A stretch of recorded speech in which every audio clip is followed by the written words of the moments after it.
યુવા ક્ષત્રિય સેના ગુજરાત અને ક્ષત્રિય સેના પીપલગ દ્વારા 5મો સમૂહ લગ્નોત્સવ યોજાયો.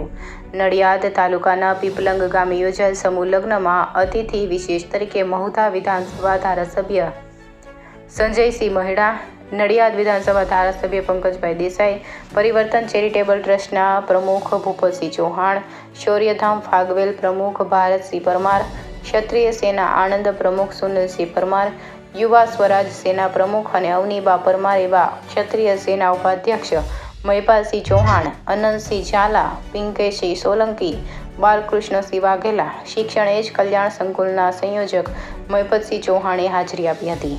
પધારેલા મહેમાનોએ દીકરા દીકરીઓને આશીર્વચન આપીને યુવા ક્ષત્રિય સેના પીપલગ ગામની ટીમ દ્વારા કરવામાં આવેલ સુંદર આયોજનને બિરદાવ્યું હતું અને સમાજમાં થતા ખોટા ખર્ચા બંધ કરીને સમાજના સમૂહ લગ્નમાં વધુમાં વધુ લોકો જોડાય તે માટે અપીલ કરી હતી. સમૂહ લગ્નમાં દીકરીઓને સુંદર મજાનું કરિયાવર અને ભેટ સોગાદો આપવામાં આવી હતી.